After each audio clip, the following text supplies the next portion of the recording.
This is Sam Prue from Who Would Win Masters. We've opened new official channels and we want you there. Follow Who Would Win Masters on Instagram and subscribe to youtube.com/@WhoWouldWinMasters. And on YouTube, click the Visit Community button to leave your 1v1 battle challenges. Leave a comment and you might just hear it read on the show. Be a part of the arena, be a part of the debate. Now let's dive in. You can't predict the future, but you can prepare for it. Arizona State University is building degrees for what's ahead, taught by world-class faculty who are shaping our future. Explore over 350 programs offered online at asuonline.asu.edu.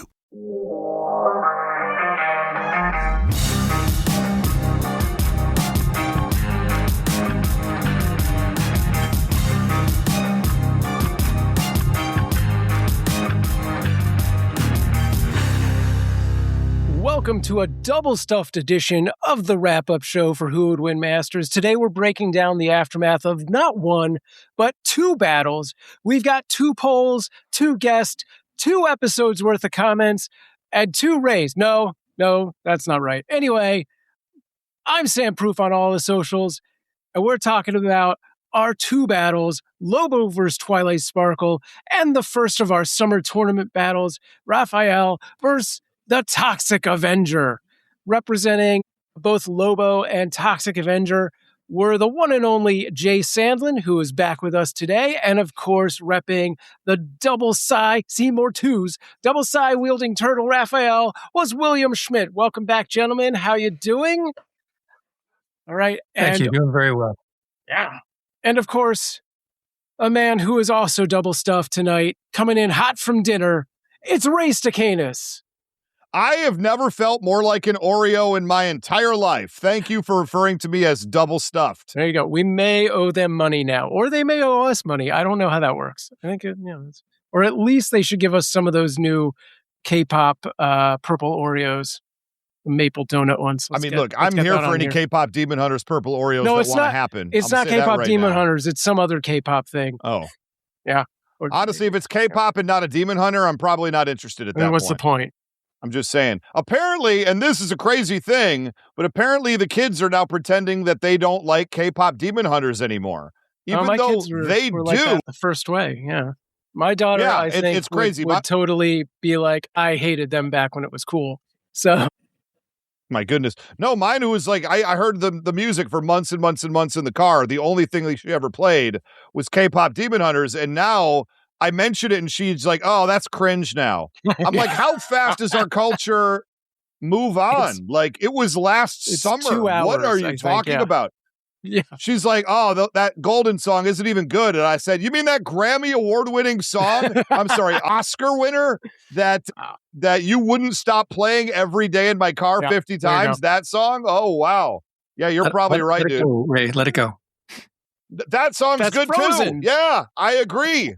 Also not cool. Oh my goodness. The second one's cool though. That comes out. The second for my Frozen's 11-year-old. essential. It's the best But one. Jay Sandlin, this is a very big day for you because we don't know the way that this is going to completely swing. You're at the center of both of these battles today, the tournament battle and the Lobo Twilight Sparkle battle. This could be a day of your ultimate victory, a day of crushing defeat, or complete mediocrity. Neither of those things. Yeah. So how do you feel? Are you nervous coming into some of these results and comments? I'm not nervous at all. Bring them on. All right. Fair enough. Well, when we get started here, we got to talk first about new reviews that come in.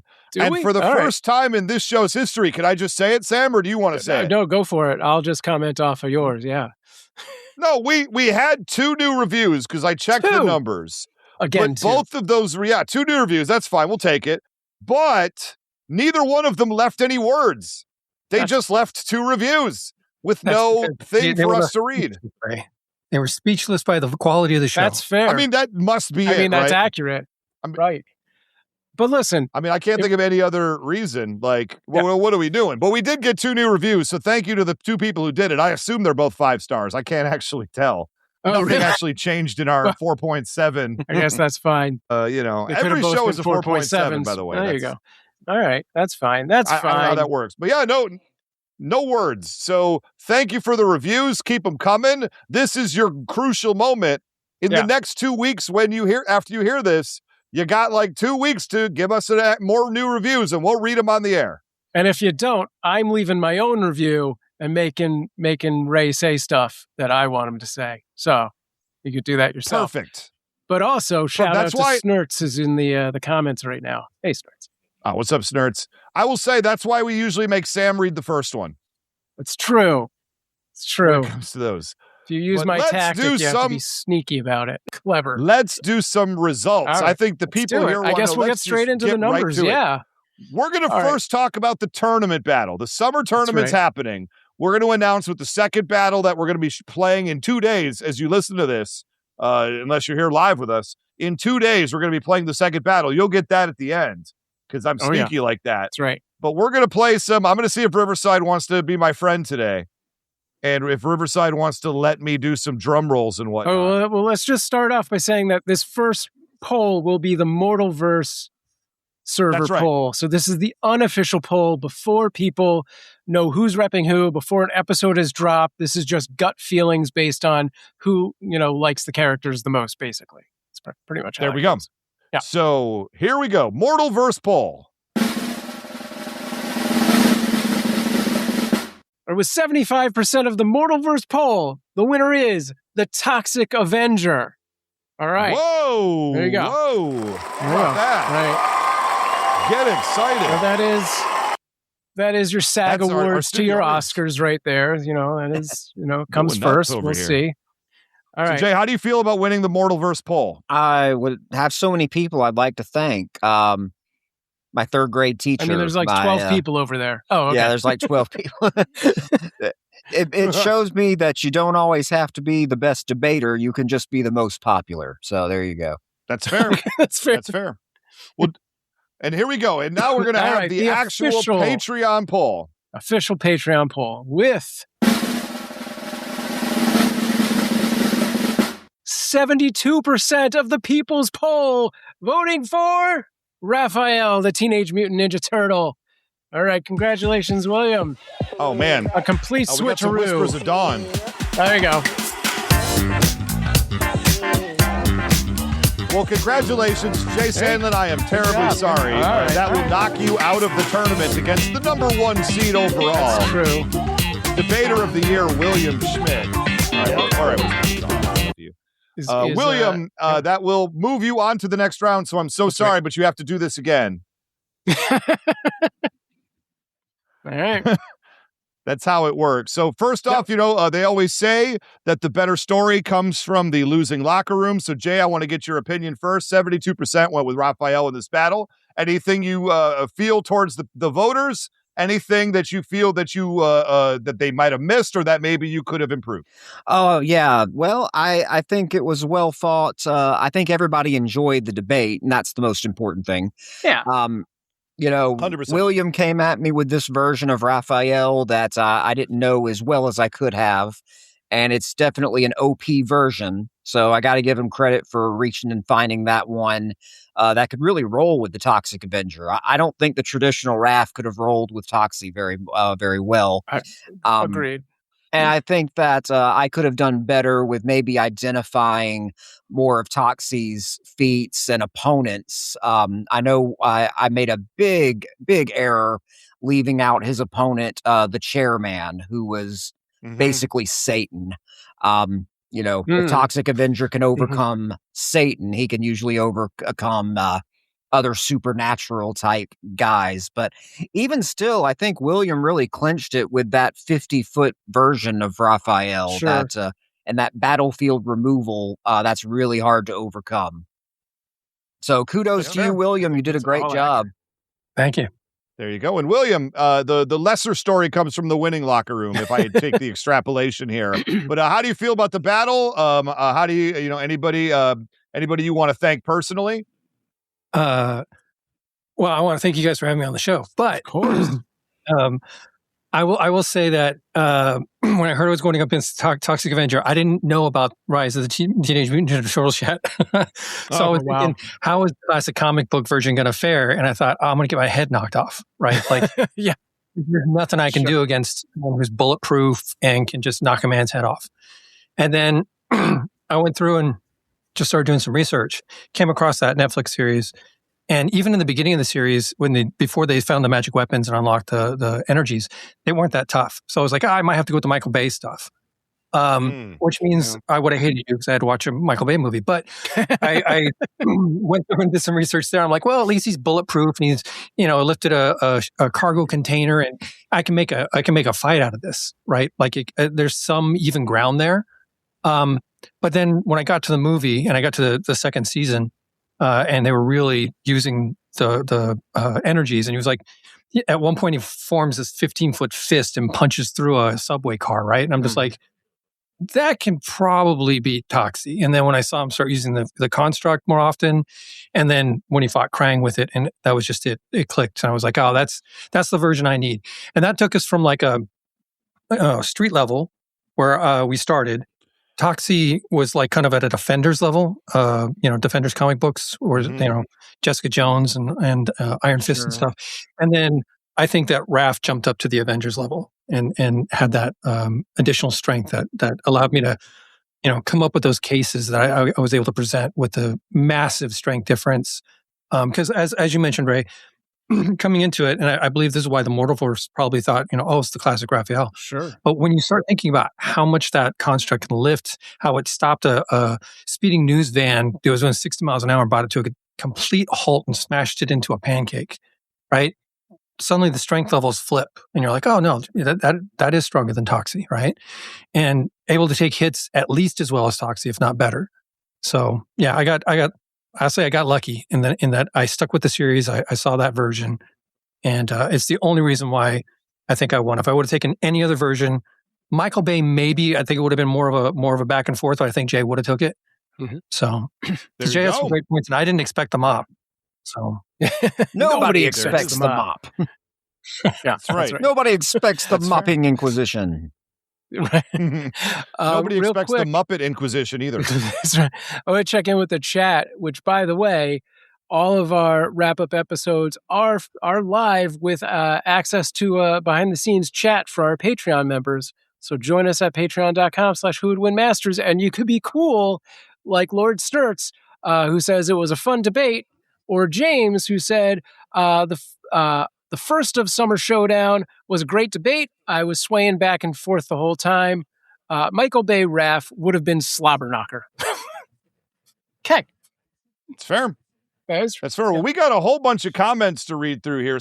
And this is a jumbo-sized episode. I almost said junior-sized episode, but that would be a lie. No, it is a big episode. Big. You would not call a big thing junior unless you're referring to me. Being ironic, yeah. As a junior. Yeah. So, here we go. I'm going to read the first comment here. It's from Mr. Eric Hiding. And Eric says, great start to the tournament. This is almost as good as Daredevil versus Killer Croc will be. How about that? He's pimping his own episode of the summer tournament. In the end, I voted for Raphael. Toxie has strength and some other attributes, but Raph's fighting mutants is another Tuesday. I'm guessing this is true, but on most versions of Raph, except the comics version, he isn't going to kill Toxie. Whereas Toxie will definitely try to kill Ralph. This is an advantage for Toxie, but Raph has many different versions of ninjas and mutants and ninjas who are mutants in the past. Even though he fights with his brothers, there's a lot of times where they fight a group and they each take one or two on their own, especially Raph. The giant robot thing was new to me.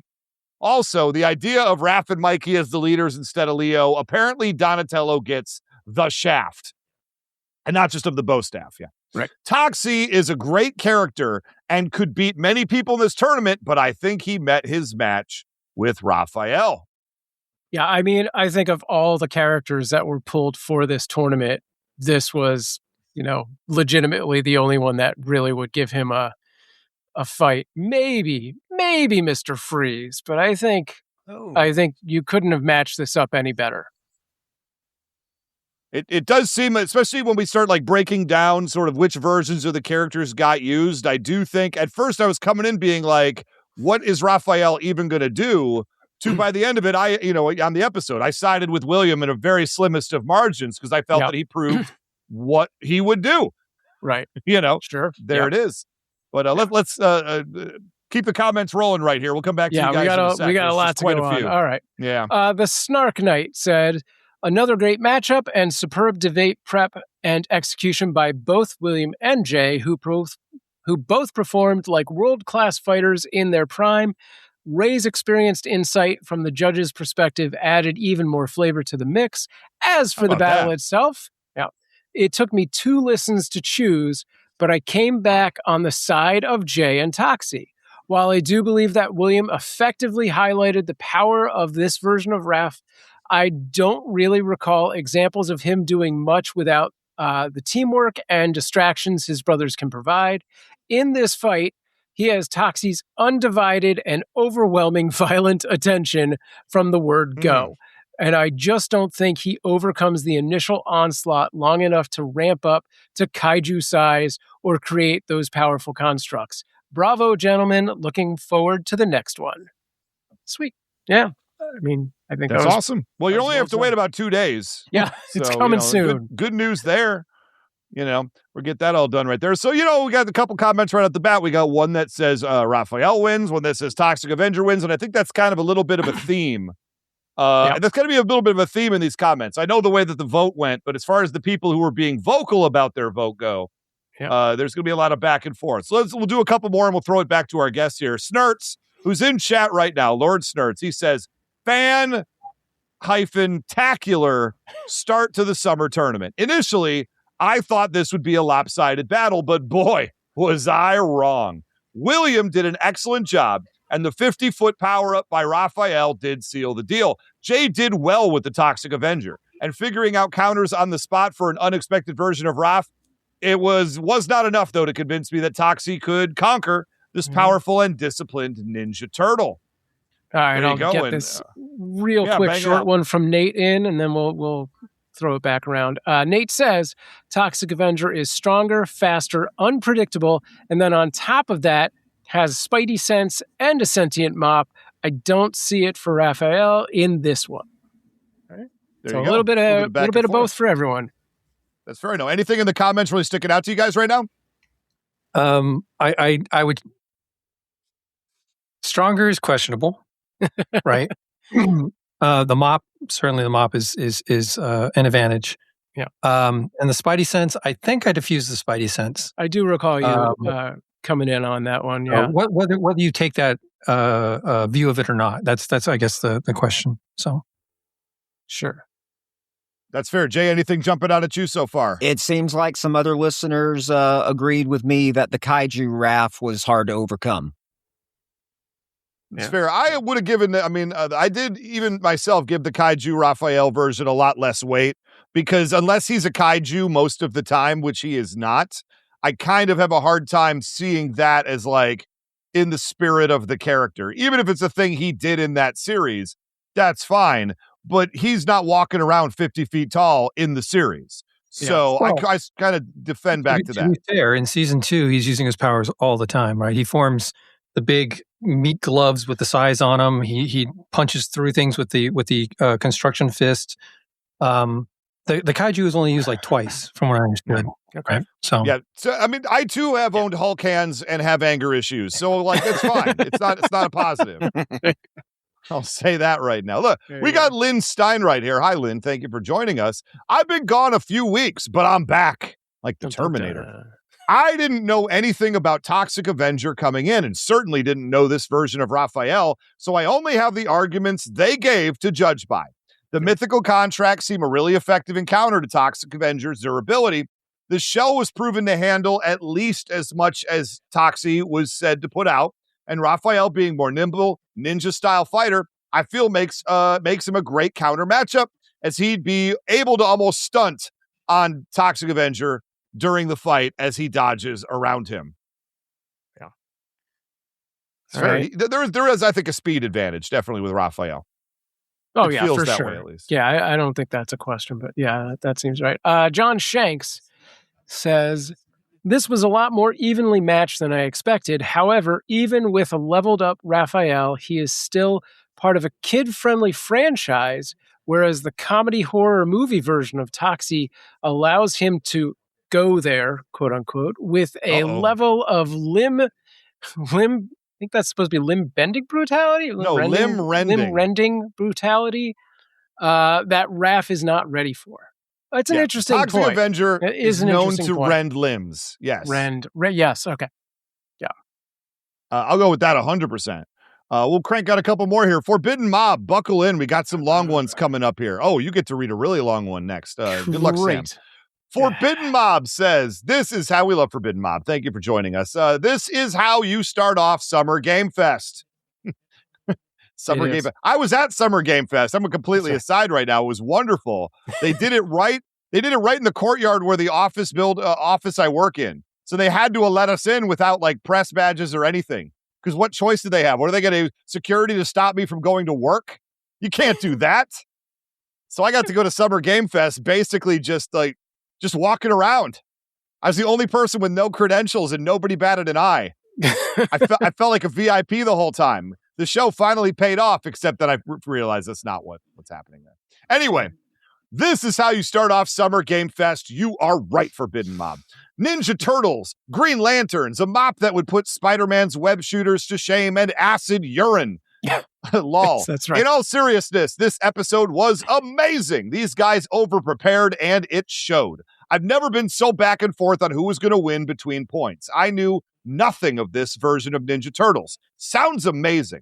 I feel like these two matched up incredibly well. I think William took it, though. Using a lesser known but more powerful version, is what he meant to say, was a smart play. Otherwise, I bet Jay would have taken it. Toxie is fast, strong, and brutal, but Raph is more dexterous, faced and beaten a wider catalog of villains. Oh yeah, and is a ninja. Sounds like physical feats are a wash, so this episode might just go down as one of the greats. Thanks for the phenomenal listen. Make sure to subscribe to Patreon for more extraordinary content. He really said that. Yeah, I didn't say that. It's in there. Forbidden Mob said that, and I appreciate him doing so. Thank you, Forbidden Mob. That's why we love you, Forbidden Mob. Thank you. Thanks, Forbidden Mob. Do we want to move on to this giant novel from Matthew Dawson, or do we want to take a break here? You do the giant one, and then while you need a lozenge to recover, we'll talk back with William and Jason more. All right. From Matthew Dawson, a.k.a. Mortalverse Audio Dramas. I'm already having problems.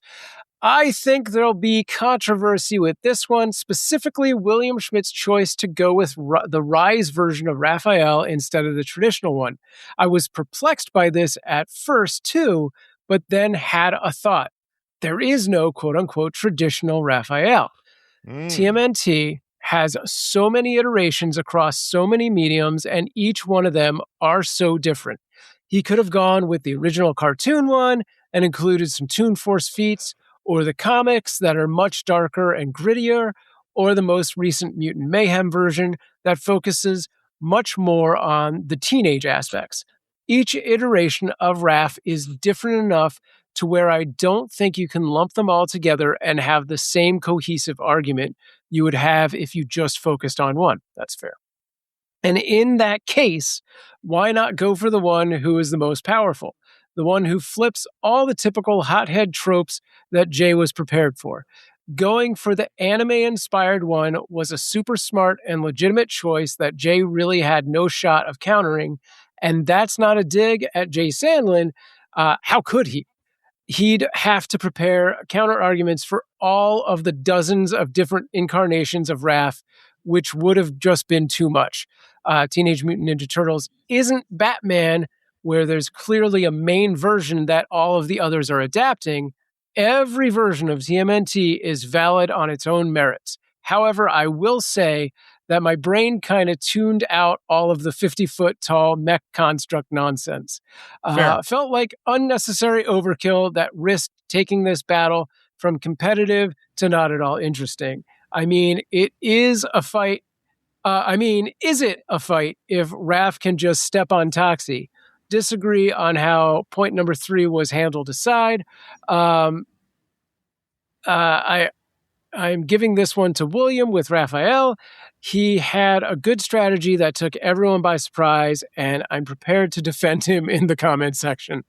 Well, how about that? How about that? So William, I mean, he's kind of echoing what I was saying right there. To me, the constructs, the 50-foot kaiju, it didn't land too very hard with me. I mean, you said yourself, he did it 2 times over the course of the series. which does make it's not a one-off, it's not a one-time deal, but it's not also common to the character. So I go heavy grain of salt with feats like that. And, and I thought Jay bringing the mop into it, which was a constant, I thought was very, very smart as well.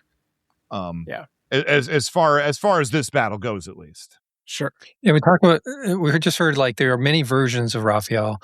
Obviously, I think the strongest one is the most recent one, but I could have went for, and I almost went for the animated series from 2003 where he turns into a dragon. Oh, wow. Right. So, but the dragon could still get hurt, right? Like there wasn't as much evidence of when you watch, especially the movie that just came out with the Rise of TMNT, he takes massive hits, gets slapped around the city and stuff like that, but he just stands back up and he's fine. And I thought that's the kind of defense I need if I'm going to be taking on Toxie. Makes a lot of sense. Jay, anything you want to add to that? Not really. Fair enough. Well, we got 2 more comments to read right here. And I'll read the short one, and then you get the long one to end. How about that, Sam? What's going on? I got Cam Sully's right here. Cam Sully, and what I appreciate about his comments, not long-winded. Not that we don't want you guys to express yourself. I want to be clear about that. But I do like it when there's a little variety and some short ones that I can do and make Sam do the long one. Anyway, he says, Toxic Avenger can get angry and violent, but no one lays a hand on Raphael and gets away with it. Sort of like if Thanos messes with One Punch Man, it just doesn't occur typically. Fair enough. All right. One Punch Man and Thanos, we did it as an original iteration, who would win battle. And I took Thanos in that battle, and I feel that 7 Ways to Sunday, I proved within a shadow of a doubt that Thanos would have beaten One Punch Man in that battle. And I don't remember who the judge was in that battle, but I will say they made a terrible mistake. And so sad that episode has been lost to time. What are you going to do? All right. Well, we might have to bring it back. All right, Ollie Lowe. Possible. Like a redo, if you will. Well, we said before we had some audience suggestions that got a little bit of heat in our Discord comment section. That people wanted us to get a transcript I can't believe I'm saying this, to get a transcript made of old Who Would Win show episodes and then have voice actors from the Mortalverse audio drama world recreate them as a performance, as a show, reading the transcripts of the episodes, turning it into our own new property that we could then air as an audio drama, as opposed to something that, would potentially get us in trouble. I don't know that that's a good idea. We could just redo the match. We could just redo, that's why we did Lobo versus Twilight. That's Sparkle, right. We did. That's why we did that. I don't hate the idea of a dramatization, if you will, but I do think there needs to be some kind of narrator involved. It's like, it just kind of fills in. I don't know. I kind of want them to just do one of them. Yeah, we'll see. So I'm going to say right now, Mortalverse audio drama people, I am laying out the gauntlet. I know you're listening.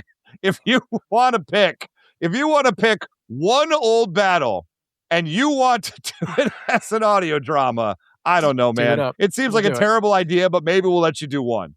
Maybe just for old time's sake, you can do one. I don't know. Could be Doesn't an April seem like Fool's, a great idea, but if you really want to, let's have a conversation. All right, moving on. One more comment from Ollie Lowe, who says, bringing it home. You know what? I'm giving it to Raphael. He's just all of this, and he's already wrapped it up. Wrap it up. It's not an easy decision. It was close. Ray said there wasn't much between them, and he was right. # Ray was right.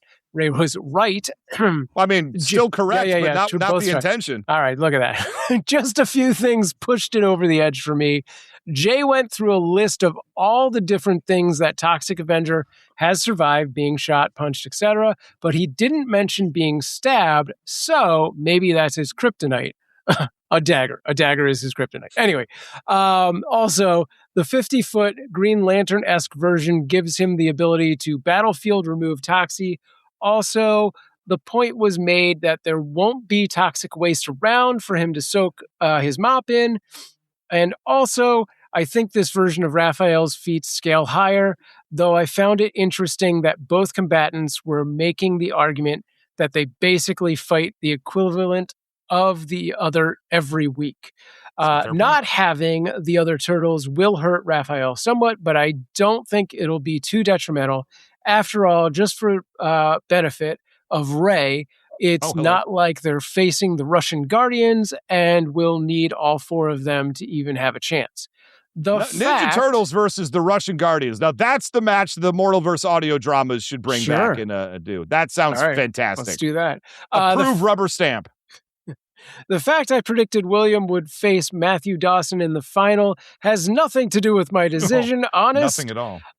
Also, this isn't a criticism of the main non-summer tournament format, but it's quite nice seeing the old show format again with these with 3 rounds and rebuttals for both characters betwixt them, just for nostalgia purposes. There you go. All right. Yeah. Everybody gets a response. What was really exciting about the fact that we did sort of an older format with the each buddy gets the 3 minutes and the response was somehow that episode was able to come in well under an hour. Wow. Yeah. Seems possible. I think that just goes to show you that Ray likes to talk. I do. Here's the deal. I do. I take over. I take enough over. For 2 combatants. That's fair. That's fair. Anyway, that is the end of the comments right there. William Schmitt, we do have to say congratulations. We'll get in touch with you when we're ready to book. It'll be in like a little bit, but we're going to book round 2. We'll figure out opponents and characters and all that good stuff. We'll pretty much do a very similar format, but you will stay the 1 seed. I mean, why would we change it now? It's working. It's fine. And Jay Sandlin, obviously, we have another battle to talk about that you were involved in. I'm so sorry. Your tournament dreams end here. But, the good news is you don't have to do another battle in like 2 weeks. So that's great. You can enjoy and sit back and relax a little bit this summer. Well, I just hope William wins. Win with William because, if he was able to beat me, he needs to just win the whole thing. That's fair. There you go. That's fair. Look, I've never beaten William Schmitt in a battle, according to the people, at least. I mean, Sam says undefeated. I have. But Sam always votes against me, so that doesn't count. You keep saying that enough times. I know what you're doing over there. Don't you even. Don't you even. Well, we're going to take a quick ad break right now because that's what we do, on the show. And then we're going to come back and we're going to go straight into the Lobo versus Twilight Sparkle match. So hang with us and we'll be right back.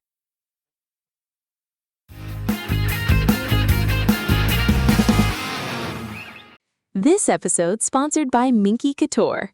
Fair warning, bring a Minky Couture blanket home and it may instantly become the most wanted seat in the house. That's the magic of Minky Couture. Minky Couture created the original soft Minky blanket, trusted for premium quality and custom styles. One touch and movie nights, naps, and cold mornings suddenly revolve around who got to it first. Shop now at minkycouture.com. That's Minky, M-I-N-K-Y, Couture, C-O-U-T-U-R-E.com.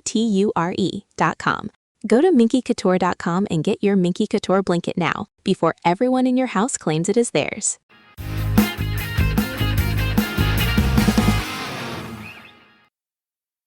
All right, we're back. We're going to jump into the second battle with Lobo versus Twilight Sparkle. We're going to kick things off with the Mortalverse poll results. So again, this is the unofficial poll from the Mortalverse Discord server. And Ray, if you've got your... There it is. With 100% of the vote, Lobo takes the Mortalverse poll. There you go. That's obviously a rib. Mortalverse did not go 100% for Lobo. Are you kidding me right now? 100%. Well, clearly Ray doesn't on the Mortalverse voting. So it's going to keep playing that over and over again. I would think somebody would have. There are no bronies in the Mortalverse. Are you kidding me right now? Confirms it. He says, we did. That is 100. Deeply, deeply upsetting. All right. Well, thankfully, the people on Patreon clearly are going to know more. So let's go ahead and we'll run the drum roll here for the complete reversal winner. All right, here we go. Patreon official poll. With 75% of the vote, the winner of the Patreon poll is Lobo. Congratulations, Jay. Wait, what? You kicked a pony's butt. This is heartbreaking. I felt that I won that battle. I felt that I didn't dominate that battle. I'm going to be very clear about that. But no, I'll say it. I dominated that battle. And I don't understand what the people at home are even doing.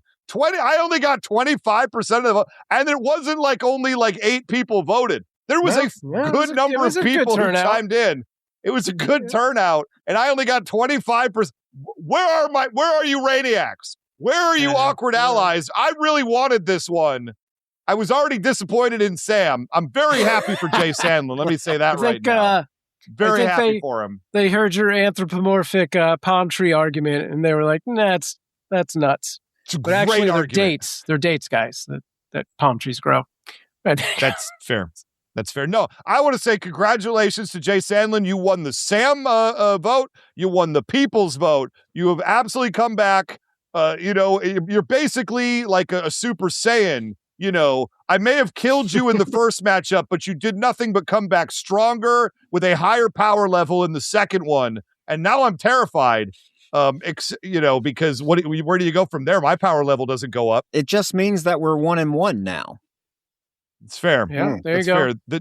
The deep series continues. We'll definitely make sure we get a high quality rubber match, as they call it, on the books. But this does feel a little bit more like a 7-game series if you really break it down.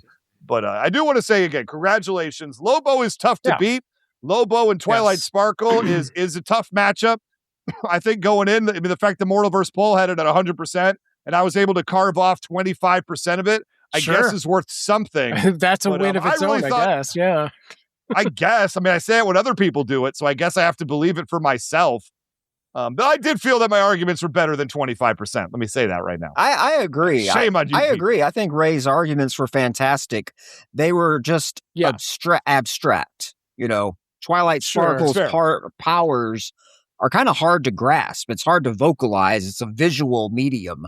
And, the abstract nature of the power compared to Lobo's brute force, maybe for some viewers, listeners, it's easier to imagine brute force overcoming the power of friendship. Yeah, that's fair. That is fair. It's a very fair point. Well, we have another giant pile of comments to get through here, so we'll come back to it. William, did you listen to the Lobo Twilight Sparkle episode? I know you don't have a comment here because we were compiling this earlier. Do you want to start us off here with sort of any of your thoughts about the episode? No, it's queued up. I haven't listened to it yet. Oh, okay. So here's the deal. We're going to spoil the whole thing for you right now. But that's fine. Well, clearly we already did. He did so much homework for his own tourney battle. He didn't do homework for this wrap-up episode. That's fair. I do wonder, because we dropped, 2 battles in 2 weeks, if that was too much for most people. So let us know, in the comments going forward, if it's too much to take in. Maybe we'll That's fair. It's only more. for the tournament time. I think people like getting more battles. I'm going to say that right now. I do think more battles. I've been doing a lot of trips to Disneyland, doing a lot of filming for the new site. That's right. So I haven't been listening to much. Gotcha. That's fair. Right. That's fair. We got a YouTube channel to consider, That's fair. It's no Game with Ray 2, but like what is, really, when you break it down. Anyway, I'm going to start the comments here. Eric Hiding. Wait, what? That's not right. I'm on the wrong part, guys. I scrolled back to the top again. We start with Mortalverse Audio Dramas, a.k.a. Matthew Dawson. And he says, well, I'll be the son of a bastich. I've gotten to hear great debates from Jay twice in 1 week. How lucky is that? And even better, this is a time I get to vote for him. Jay's point number 2 about magical characters Lobo has dispatched in the DC universe won me over. Because at the end of the day, Twilight Sparkle really has nothing on what I've seen in the likes of Shazam and Zatanna can do. Side note, Ray mentioned a cow farm. Are the ponies raising cows in this show? This raises multiple ethical dilemmas in my mind that also pushed me away from voting for Twilight Sparkle. Interesting. Yeah, take the win where you can, I guess. I guess. I don't remember that factoid, but no, that did happen. Okay, there's so much that comes out in one episode. It's like when I was going for heavy magic, there is one part where she took a water tower and then emptied it, broke it off with her magic telekinetically, rolled it through a cow barn so it filled with milk, and then slapped a pacifier on top of it for a kaiju monster, and then used her TK to take that and the kaiju into a cave and put it to bed baby style. Oh, I might have to change. That's why I think Twilight Sparkle defeats Lobo. My case rests. Giant pacifier. That's the argument. That was it. Giant pacifier argument. Maybe. I've never gotten to use a giant pacifier argument on the show before. All right. Maybe there's a reason. I would like to point out how short Matthew's comment was for that episode. That's right. What was that, William? At least not on camera. Not on camera. No, that is a great point. That's true. Great point. You don't know what happens when the cameras are. You got to be on Patreon for that. That's right. That's what I was going to say. Yeah. All right. I get the Cam Sully this time. You get the Cam Sully. How about that? Cam says, sadly, the argument was Lobo was stronger due to this character being too vicious and over the top. No funny bone in this raging maniac's body. Yeah, there you go. That's it. Yeah, he wouldn't mess around. Although, to be fair, famously, Lobo does mess around. I mean, so I don't know. I don't know if I agree with that, but that's a good point right there. Well, Corey Acklin says, I believe Twilight Sparkle would be able to figure out that Lobo is a very strong opponent and decide quickly that transmutation is the necessary approach to prevent any killing. She would thus incapacitate him by turning him into a palm tree or some other mundane thing which would incapacitate him for at least the required 2 minutes in order to be declared the winner. How about that? I still Corey Acklin, I agree. I think he just uproots himself and then just runs at her as a palm tree. That's just how it feels, which might be more of a freakazoid thing, but it's hard for me to distance Lobo and freakazoid. They're one and the same. Did we ever use freakazoid on the original incarnation of the show? I feel like we did, but I can't remember. It feels like we should have if we didn't. Oh, well, if not, let's do it. All right, should we read one more and then kick it around? Let's read one more and then kick it back to the panel. Yep. Lord Snurts says, Jay won me over. His points about Twilight Sparkle's anxiety and the lack of support from her fellow ponies was good. It was clever to bring up Goku and Boo, not a known feat for Lobo, but given how ridiculous his powers are, it clicked with me. The transmutation was Ray's strongest argument. Finally, the random encounter with no prior knowledge is key. I think Lobo wins the first round and gets his butt kicked in the next fight. That's fair. There you go. Yeah. It's a very fair point. I don't know how he does it when he's turned into a palm tree, but that's a different story altogether. I'm going to stick with the palm tree himself argument. And runs at the pony. Also runs through a cow barn and gets a lot of milk on the way. Makes them all slippery. That is correct. Yes. That's right. Jay, anything you anything you're sussing out of these comments so far? I like he said, he would just beat up Twilight Sparkle as a palm tree. And, Lord Snurts in the comments says, throws coconuts. There you go. He'd be making a lot of comments about how he's got hard wood. So. I mean, it's a Lobo. If it's a Lobo comic, he definitely is. Lobo has resisted magic in several forms, and he's fought Dr. Fate, and I don't know. The transformation would go wrong. We would fight him as a palm tree. He has also lost to those characters as well. I should also put that on the record. But not right off the bat. Normally he does quite well in the beginning. Yeah, a lot of people don't know what to make of him, and then he starts hitting with the speed and strength of Superman. And, we got to figure out what's going on from there. Let's see. Will his coconuts be frags? Is being asked in the chat right now. And I think yes, they would have to be. If it's a Lobo. Again, Lobo's the kind of guy, and I made this point when I repped Lobo before. Lobo is the kind of guy who anybody can, like, you get them in your comic book and then you beat them up and slap them around, and it's sort of like what happens. It's like if you're any other character in a Garth Ennis Punisher, you're probably going to get clowned on a whole bunch. But Lobo's the kind of character that goes into other people's comic books and destroys them. Yeah. And that is one of my favorite things about Lobo, is the fact that you're not safe just because your name is the one on the title, right?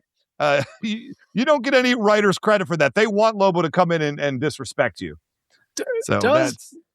Does the palm tree version of Lobo still smoke a cigar And would that burn him? That's the question. It might burn him down. That's a good point. Yeah. Oh, we got to think about this. All right. We got some longer ones coming up now. Lord Moxford, who says, if the only tool you have is a hammer, then everything looks like a nail. That is the approach that Lobo takes. He thinks that if you come at the problem with enough force, it will inevitably be overcome. This is absolutely wrong in the case of Twilight Sparkle, though. Twi has the ability to tank Lobo's hits, block Lobo's hits, dodge Lobo's hits, which negates the hammer approach. Ray just gave too many paths to victory. Lobo's defense to battlefield removal is his hog, which I think Twilight Sparkle would transform into a literal pig to more or less remove it from this battle. That's great. That's honestly pretty good. Ray said many of Lobo's losses come at the expense of being tricked. That is true. Twilight Sparkle is a lifelong learner who's known for her education and intelligence, making her very well equipped to outsmart the arrogant Lobo, who would not perceive a pink and purple alicorn as an immediate threat. Lastly, the magic. Twi's magic is next level. She is one of the top magic users in her universe with an artillery of spells. Lobo has a notable loss to Dr. Fate, just mentioned that, a very powerful magic user in his universe. While Lobo has many wins over lots of tough opponents, he has a weakness in magic that is Twi's strength. That Twi thing, that's really throwing me. She has the intelligence to outsmart him and the strength to take his hits. I don't see how he wins. How about that? That's part of the 25% right there. Sure. That's an awkward ally hashtag. Thank you, Lord Moxford. All right. Should I keep going or do we want to take a break? Yeah, there? Keep rolling it. Let's keep going. Forbidden Mob says, I'm with Snurts and Sam once again. Lobo is faster, stronger, more durable, and has a crazy healing factor. His opponents that he's beaten include Captain Marvel, like Jay said, Magic Superman, Green Lanterns, and there's no commas in this at all. Not at all, no. Magic Superman, Green Lanterns, and the Flash. His Toon Force might be more insane than Deadpool's. Yeah, I think that would counter the transmutation. Twilight Sparkle would poop herself, as ponies do, when she saw how brutal and ravenous Lobo is. Maybe if Twilight had a couple more ponies, she'd win. Or Plan Time, which is against the rules. It was really close. Ray, that's where that ends. It was really close, Ray. You and Jay were phenomenal. You were the man to beat. I guess we shouldn't be surprised that our community members are getting better and better, dueling one of the best around. Excellent episode. I feel spoiled with all the content we're getting. Well, thank you. Yeah, there's they been say a lot iron of really sharpens good battles. iron. There you go. So, yeah, this has been a pretty good season so far. All we can do is screw it up from here. So, I look forward to ultimately a great decline happening, in the near future, obviously. Moving forward, Guardian got in right at the end. Guardian says, I'm going with Lobo on this one. TS might be able to TS. People don't want to write out Twilight Sparkle. It's too long. No, they do not want to. Copy and paste. TS might be able to hold him off for a bit, but he's got more than enough power, intensity, and varied attacks to keep her on her toes. TS gets away to regroup and comes up with a plan. Lobo wins for battlefield removal. Yes, TS could easily defeat Lobo as well through battlefield removal, but I feel like the onslaught of his attacks would be too much for her mentally, which is a point that I believe Jay made. So that's a good job by you. Put it in people's minds. Yep. Pretty excellent. Sparky, Twi, yeah, it's T-Sparkle. T-Sparkle, like T-Sparkle. That one might be too far. I think T-Sparkle's my rap name. I don't know. That's pretty wild. Let's do one more and then we'll come back to the panel again. All right, I'm gonna knock out this one from John Shanks. Says it was very close and came down to the arguments, which it should always, gang. But Jay, should always. Yeah, it should always. But Jay, is it just me or does he sound like Christian Slater managed to edge out the victory? Christian Slater, Jay, how do we feel about that? Never heard that one before, but if I was doing a Christian Slater, it would be like, I'm Christian Slater, and if you've ever taken a trip closer down to the with Saber. Now you'll get to know how. I don't know. I've not heard that one before, Ray. Not heard that one before. Me neither. I always thought, like, if you're doing a Christian Slater impression, you're just doing a bad Jack Nicholson impression. That was always, hi, I'm Christian Slater. Yeah, that's better. Can't handle the truth. I'm gleaming some cubes. Oh, my goodness. No. Have you ever danced with the devil in the pale moonlight? You just do it badly, and I think you nail it. I think you just nail it right there. So I got William. You want to do one? Nicholson, yeah. Never rub another man's rhubarb. That works for me. That's good. Absolutely. Yeah, that's the one. Absolutely. I like that you had a Few Good Men reference, and all we could come up with was Batman '89. Like Jack Nicholson isn't like a multi-time Oscar winner. What are you talking about? God. Dear Lord. Anyway, we got a few more of these things to read right here. We got 4 more to go. I don't think Sam has any super long ones, so that's good. Nate, what's up, Nate? Thank you for coming back and commenting again. We appreciate you. Jay came out with a boom and never let Ray back in the fight. He definitely convinced me that Lobo would win in a first-time battle. The OCD panic point was the nail in the coffin for me. There you go. Well, Nate, I thank you a little bit less than I did a moment ago, but I still thank you for the comment. All right. Jeff Hevlin says, while both sides... Hevlin? Oh, Hevlin. Yeah, maybe that makes more sense. We'll get a follow-up on this. We'll get a follow-up. All right. Apologies. While both sides put up a great fight, I feel like Ray brought some paths to victory that Jay was not able to fully counter in my eyes, i.e., transmutation, transport into a book, teleporting away. TS would probably not send Lobo's Space Hog with him. Great and entertaining battle. There we go. Good. Well, we accomplished that then. So we got 2 more to go here. Ollie Lowe says, first of all, it has to be said that this was very entertaining. There were a lot of counterpunching going on, and it was pretty evenly matched. But the point was made about Twilight Sparkle's anxiety and OCD and how if things don't go to plan, that it can affect her.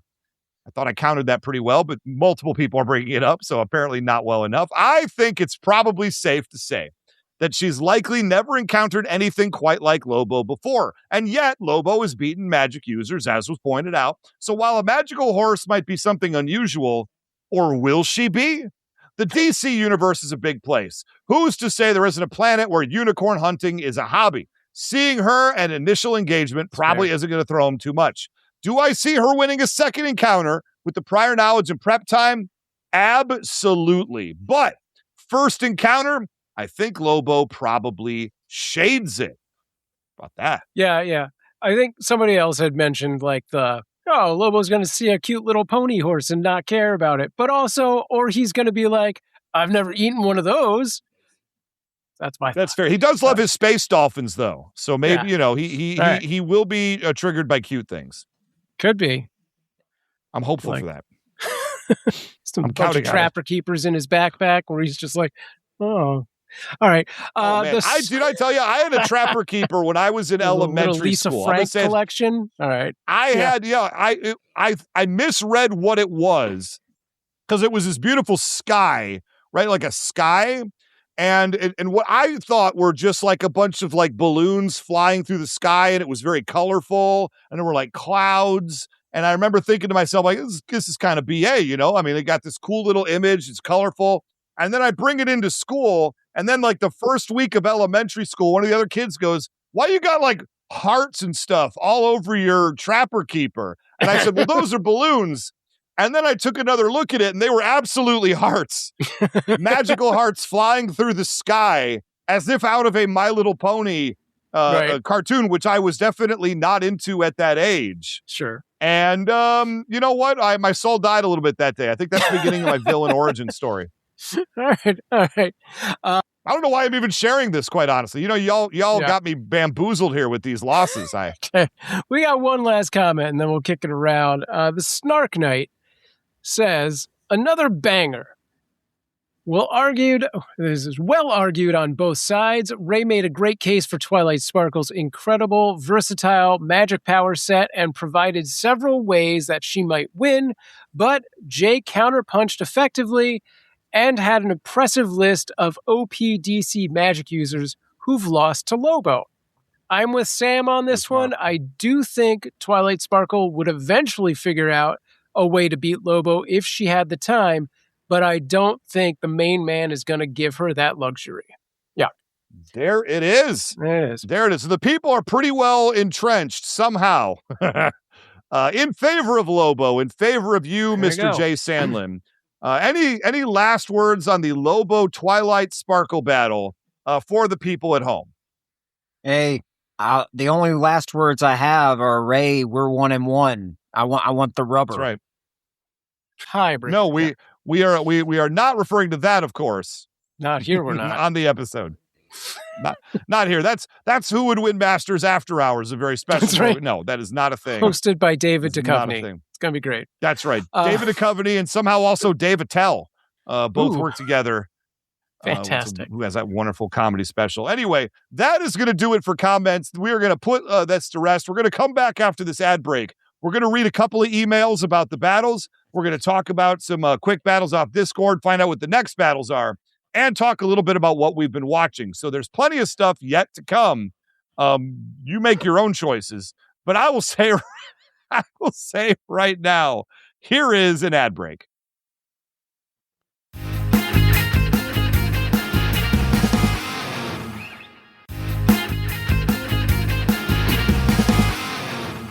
And we're back. James in the chat asks, where's the link to that show? That is the Who Would Win Masters After Hour. Yeah, we might have to make that a Patreon milestone. When we hit... It's a Patreon exclusive. Yeah, that's right. Yeah, we hit 1,000 Patreon members. We'll see what we can do. Before we get into the emails, I wanted to ask Jay, so you won one, you lost one. Out of those two battles, which one would you have preferred to win? Is this the way you want that to have gone down, or would you have rather taken the L to win on Lobo? I'd prefer to win both of them. Obviously. Obviously. Right. But, that's right. But if you could only win one. I'd say this one. Even though I lost with Darth Vader against Doom, and I love Star Wars, so of course I'm going to want Star Wars to get the win. But it's just, I didn't believe that Vader could really beat Dr. Doom at the end of the day. Too many feats, too many powerful opponents that would put Vader. So I was proud to win this one because Ray brought the argument. I mean, all joking aside, he really went deep into some deep cut lore on the ponies there. So I was proud to take the W on that one. Yeah, that's right. Every so often, there's a battle that I want just a little bit more, and I'll go that much harder for it. You may have seen it in previous iteration battles involving certain characters. You know who I'm talking about. And generally speaking, when I really want it, I get it.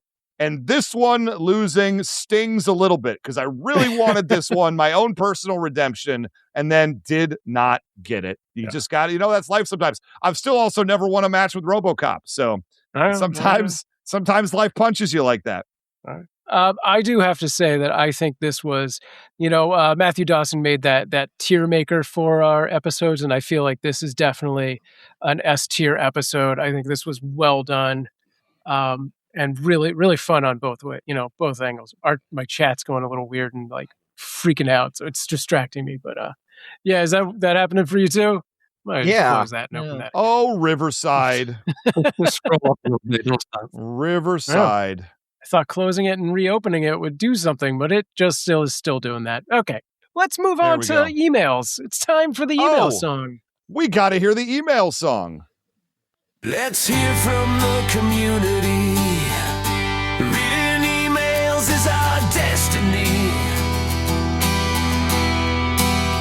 You've got a voice, you got something to say, and we're gonna read them, 'cause it's annoying to read.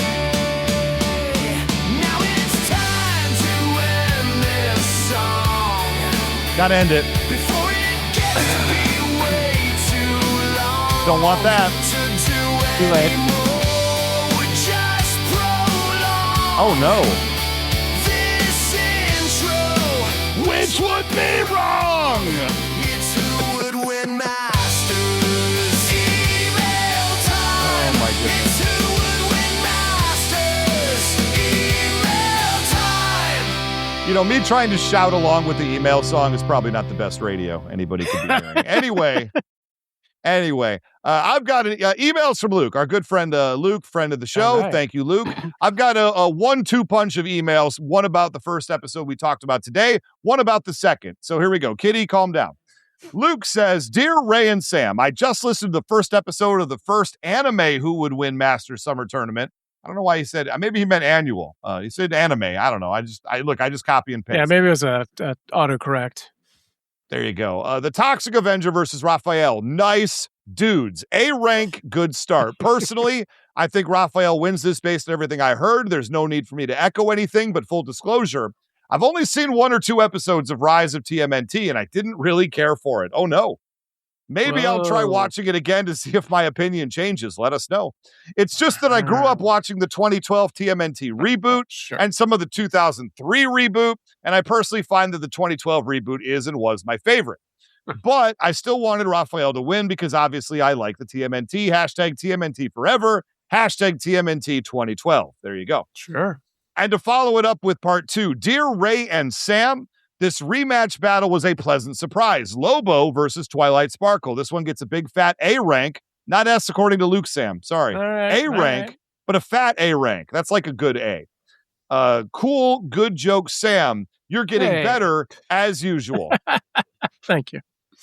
Honestly, I'm only familiar with Lobo through Superman the Animated Series, and I did not want My Little Pony growing up, obviously, because I'm a guy. Guys can like My Little Pony. You can like it. It's okay. It's 2026, Luke. As I tell my own kid, things are not gendered. You can like whatever you like, and it does not matter. But, you might find things more appealing than others. That's fine. When I was a kid, I absolutely hated My Little Pony. I didn't because, watch it. Look, the 80s were a different time. You know, we were taught differently when I was a kid. How about that? Anyway, I'm overthinking it. These two seem evenly matched. Yeah. But I do think that Twilight Sparkle would win this one. I do vaguely remember some key points and details from the first time these two were on the OG show. If I recall correctly, Robert Clark Chan was the judge. Well, that would explain why I lost. During that particular episode, I still think that he was right back then, and I think the same thing applies now. Twilight Sparkle would very likely use a method of battlefield removal on Lobo for her to win. Obviously, somewhere other than DC's version of Heaven or Hell. She could trap him in a book, a la Goosebumps, or SpongeBob Victory over Doodle Bob in the episode Frankendoodle. Some other pocket dimension or something like that. While Lobo was originally made to be a parody of every OP Edgeworld of the 90s, and with having what may as well be Looney Tunes style Toon Force abilities, he's not World Breaker Hulk, to my knowledge. He can't punch his way out of a book. He'll probably turn into a lesser gangster-style spoof of the Erazor Jin from Sonic and the Secret Rings. Either that, or Twilight Sparkle will use the Want It Need It spell on Lobo to basically, as I once heard, turn him into Gollum and make him chase a Precious. That, in my opinion, would be crazy, stupid, hilarious to see, either in a comic or on screen. And if I'm not mistaken, Lobo is a bounty hunter from the groups known as Legion, and that he will basically just take a job for money and fun. Ergo, he leaves. And Twilight Sparkle wins through a form of hypnosis to instill avarice in him, which is another word for greed. Oh, see, we're showing off now.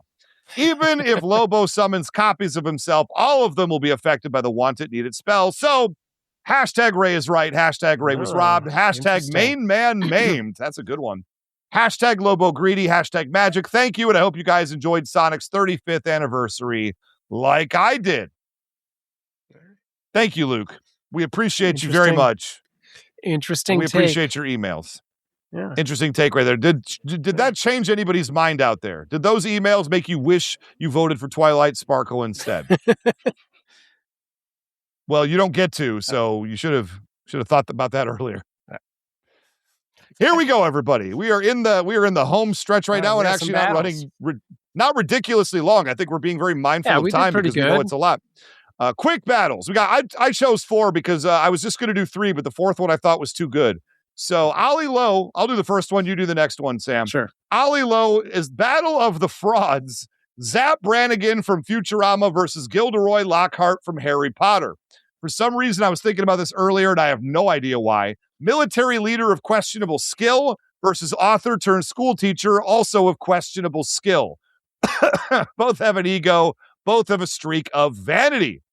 What do we think? Got some thoughts out there? Zap Brannigan and Gilderoy Lockhart. I mean, I do feel like, yeah, I also am a big Zap Brannigan fan. But also, I feel like he gets the ship.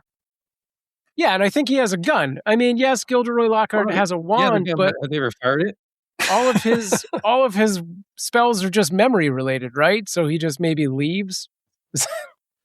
Yeah, my first thought is Gilderoy Lockhart in a walk because, you know, he's got magic. Harry Potter magic is not to be trifled with. There's some vicious stuff in there. But you mentioned Zap Brannigan as a ship. You know, I mean, is there a crew? He doesn't run that ship by himself. Zap Brannigan. Yeah, he's got a whole crew. Look, Zap without Kif is nothing. Oh, Zap is dead, is what he is. I do like the Fallout New Vegas meme with Zap Brannigan saying, that's child's play. You go north out of Good Springs. And I will always, that's all I can think about when I think of Zap Brannigan because I'm a Fallout maniac. And you know what? I will agree with you guys. I think Zap Brannigan takes it. You've all changed my mind on that. That's great. Let's try the second one. All right. Matthew Dawson says, one of Godzilla's arch enemies versus that weird mecha John Kramer on the Saw 3D poster. Who mecha John Kramer from the Saw poster? Yeah, I don't know the reference, and I meant to look it up ahead of time. Thanks for giving me the weird one. What is happening here? Okay, hold on a sec. I'm gonna share screen for the video folks at home right now. Okay. Because I found it, and I don't exactly know what we're looking at here, but it says in Saw 3, 2006, the giant mecha John Kramer from the poster is never seen in the movie and is never explained. They built him like he's like, I'll go back to Fallout. They built him like he's Liberty Prime from Fallout 3 and 4. What is happening here? Mecha John Kramer. It's like the Iron Giant. Maybe they're like, yeah.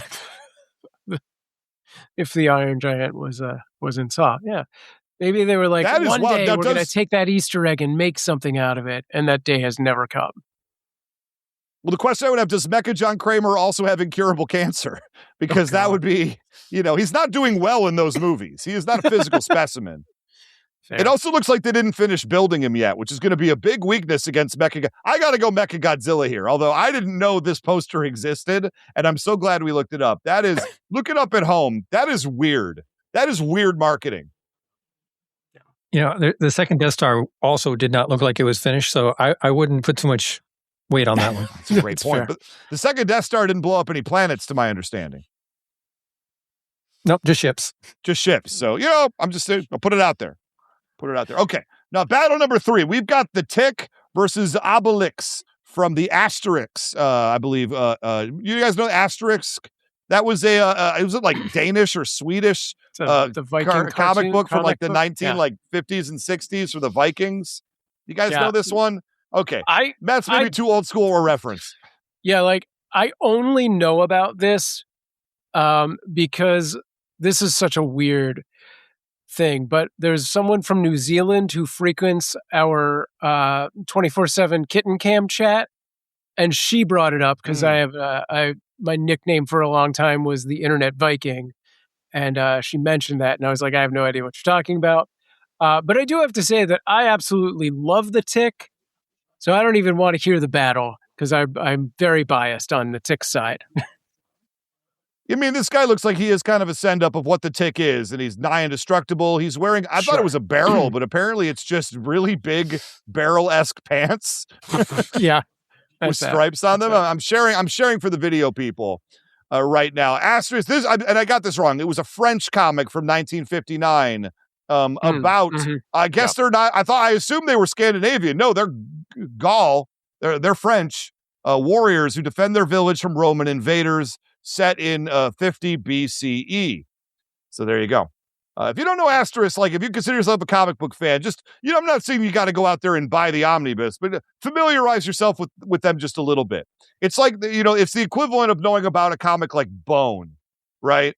It's just a good idea to just know that history a little bit. It's my tip for you kids at home. William or Jay, anything about, I know William, you didn't have anything for Asterisk at all. Jay, do you know what we're talking about? I got nothing.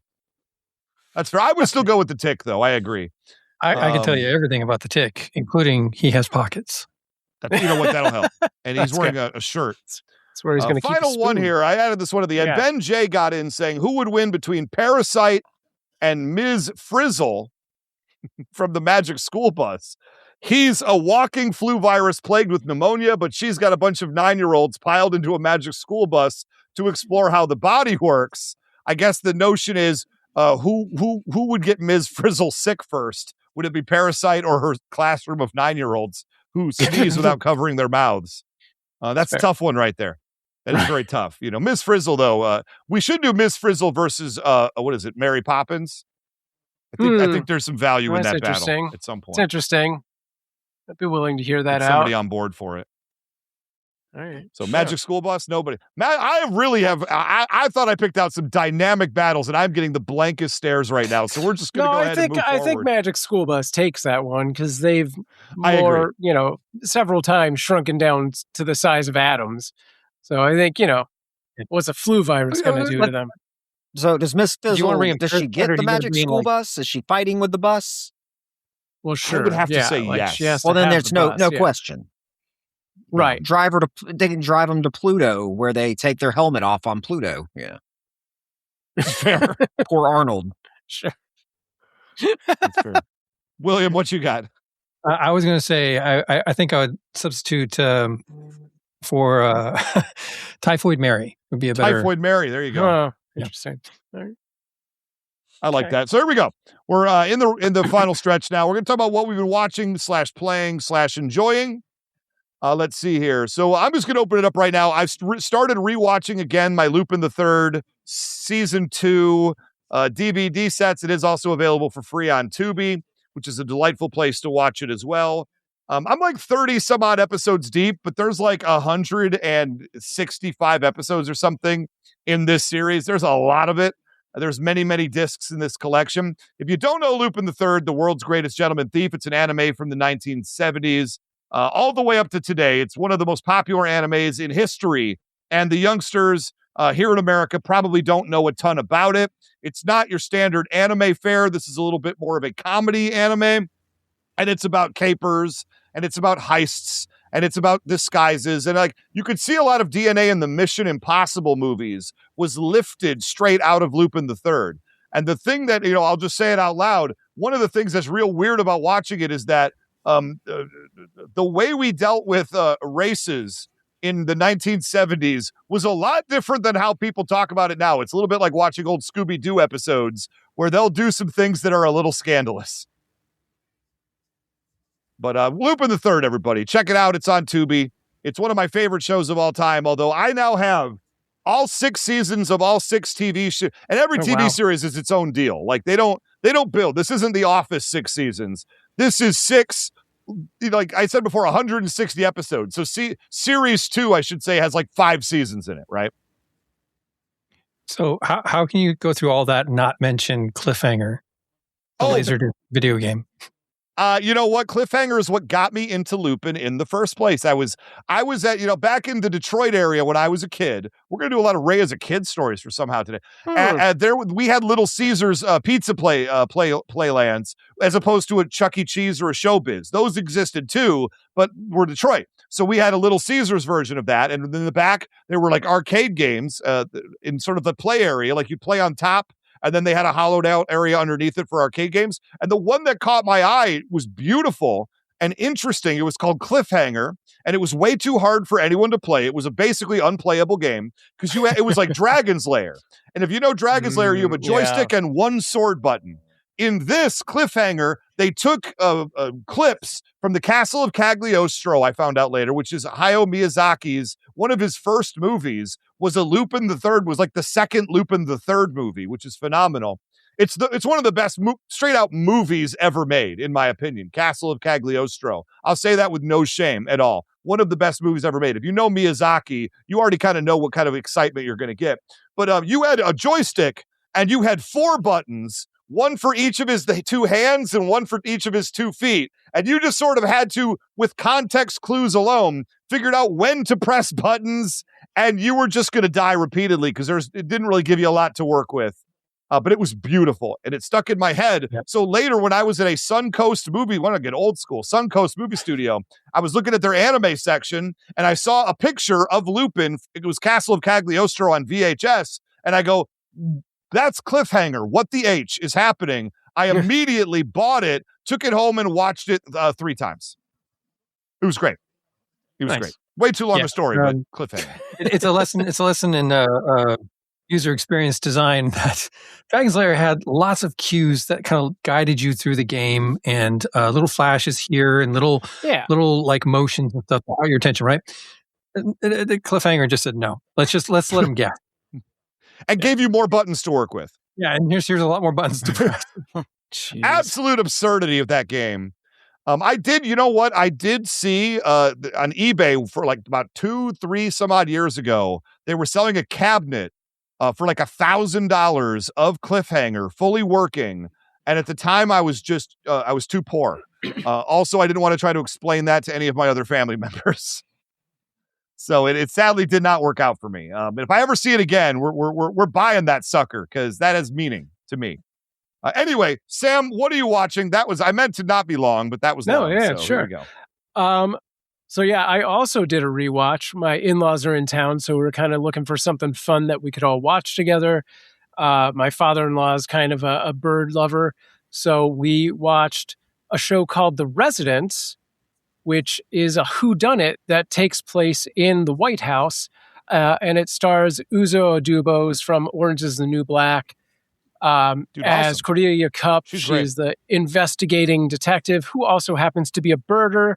So in between all of these moments where she's gathering clues and interviewing suspects, she's out there looking for a great horned owl or whatever, just to like ease her mind and stuff. And it's a really fun little thing. It's a great cast. It's her, Giancarlo from Breaking Bad, Randall Park, Jason Lee is like the president's brother. He's hilarious. Ken Marino, who's also very funny, and Bronson Pinchot plays a very aggravated French chef, pastry chef, and so many other great character actors are in it. It's and Jane Curtin. I have to put her out there because she's great. And it's just a great whodunit, and every episode takes you through several of the characters and down like this twisted tale of what should not have happened and all of the mistakes that have gone on. It's super funny and really just a fun watch, we did watch it with our kids, and I have to say that thankfully they're old enough that they've heard everything, because Ken Marino really gave them that R rating.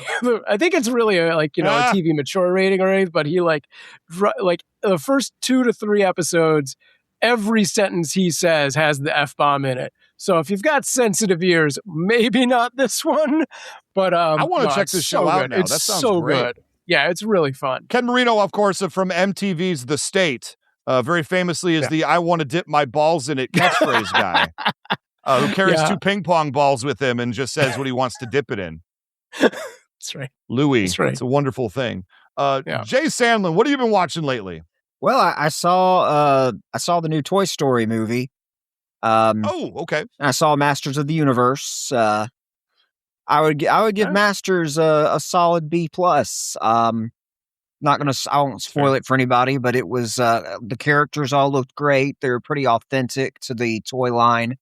I suppose I didn't really see the need of having any of the movie take place on Earth. I kind of would I would. That was the problem I had with the 1987 movie, is that it was mostly on Earth. I figured, why not just stay on Eternia the whole time? There's really no reason to detour. Toy Story ranked up there with all the other movies that have been in the series. Jesse's the main character of this one. They gave Woody such a good send-off in the 4th movie that there was really no reason to bring him back in this one, but, he was there. Tomorrow I'm going to go see Supergirl. I'm excited for that one. I haven't seen it yet. They would have had torches and pitchforks if they didn't have Woody in Toy Story 5 somewhere, right? And that's why he was there, but he serves no purpose. Yeah. It's fair. Yeah. I mean, he's done. Like you said, he's done. William, what you got? I've been working a lot on the channel. I'll put it in chat. Old Nerd 64. Both statements are true. I'm going and documenting Disneyland, doing all the rides, putting together videos. Nice. So getting a lot of use out of my Inspire Pass. So that's I do intend to see like a lot of movies coming up, and I did just binge Daredevil because I couldn't believe I didn't actually go back and watch that. But I just watched the latest season of Daredevil. I really loved it. So yeah. But yeah, that's I got to catch up. The other thing I have to catch up on is my anime because what was the series ReZero just wrapped up, and I gotta jump on that one. That's season I think 5 just wrapped up. It's fair enough. Fair enough. Well, I also have been working on a YouTube channel a little bit. You know, we're just messing around with it. It's not meant to be like a deeply serious venture, but if you're interested, at Game with Ray 2, the number 2 on YouTube, because somebody had at Game with Ray, and I'm still mad about it. But I've been making some Elden Ring videos, some League of Legends videos. I've been playing some horror slot games. And for this summer, I kind of made my grand decision. I want to go back and play the Resident Evil games again. I bought on the Steam sale Resident Evil 0, 1, 2, and 3. I'm probably just going to do 1, 2, and 3 and then record it for some real play with me. We're going to go back to tank controls for 3 games worth. It should be a lot of fun. And I very much look forward to play. I've been meaning to go back and play them again anyway, and this is just the excuse I needed. I was going to play them on original hardware on either Dreamcast or PS1 or whatever, we wanted to hook up. But I put a poll out there on Threads at Almighty Ray 316 on Threads. And I asked, do you care? And the answer was no. People don't care if it's on OG hardware for this. So it's a lot easier to just do it off of Steam, everybody, especially with the Steam summer sale going on right now. All those titles were $5 a piece. So I'm feeling good about that. Let's one more quick whip around here. A halftime. Sam, give me one more thing we're working on. We're watching. Yeah, I just finished up the second season of the live action One Piece, which I never watched the original anime, so I don't have that bias going in. Well, I enjoyed it. I thought how could you at this point? Yeah, I mean, I really thought it was a lot of fun. So that's all I got. That's great. Jay, second round. Of watching? Yeah, anything else that you're watching right now? I know you mentioned a few movies out there. I've been binge watching Seinfeld lately, and yada yada. Yeah. It's a all-time classic. Epic. That is. There you go. Epic show. Well, anybody who watches Seinfeld, I know they're a master of their own domain. So, William, what do you got there? Any last things? Speaking of domains, Jujutsu Kaisen season 4 is rolling through, so I gotta start watching that. The simulcasts are coming out. The time I got reincarnated as a slime, season 4 is also going. I have to catch up on that, and I have to catch up on Feyrin season 2. So, like I said, I've been falling behind on my anime. So. Yeah, same. I actually canceled my Crunchyroll because I just wasn't keeping up with it, and I had too many streamers, and I just had to make some hard cuts in there somewhere. But if I paid like 4 months in a row and I haven't even turned it on, it's time to it's time to at least pause for a while, right? Feel bad about it, but that's where we're at. Anyway, here we go. Our next battles. This is it. This is the end of the show. This is what you waited for.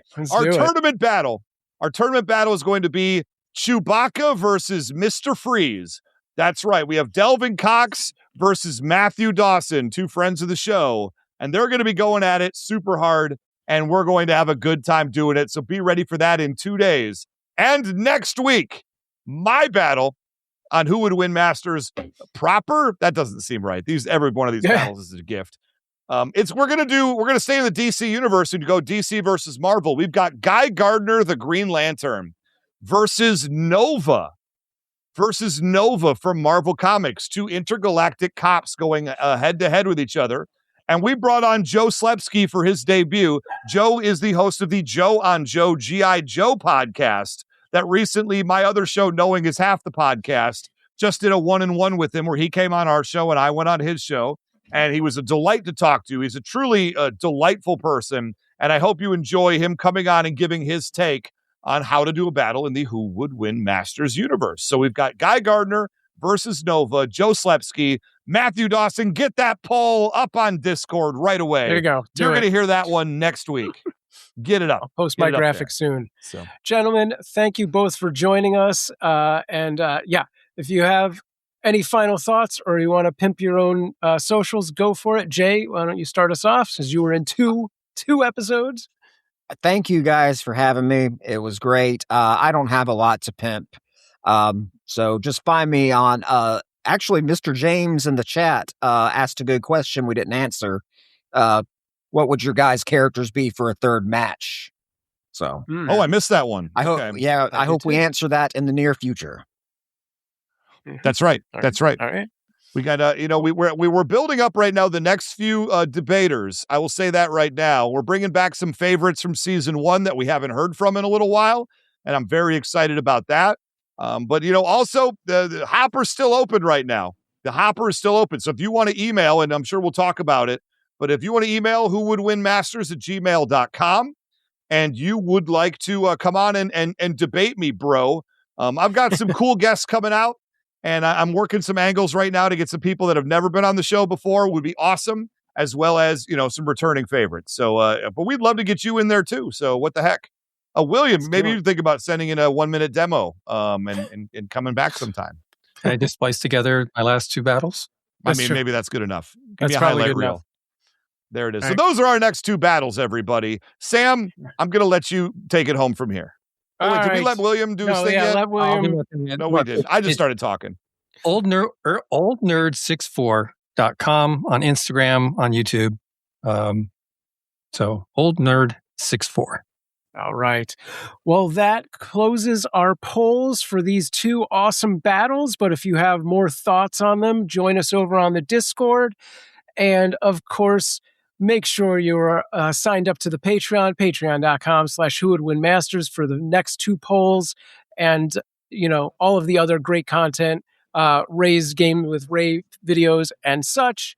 And if you think you've got what it takes to face off against Ray, send a 1-minute video demo of yourself to whowouldwinmasters@gmail.com, and we may see you in the challenger's chair. I want to take a quick moment to thank our newest Patreon followers, Finn Hurry and this mysterious Jay Sandlin. Thanks for joining the Patreon. And a shout out to all of our members who are supporting the show through Patreon: Ryan S., Dylan G., Chosen, Michael S., Matthew Dawson, Ollie Lowe, William Schmitt. Hey, look, he's here too. Douglas R., Nathan78, Eric Hiding Lock, Lord Moxford, Forbidden Mob, Lord Snurts, and Delvin Cox. For Who Would Win Masters, this is Sam Proof. Stay strong.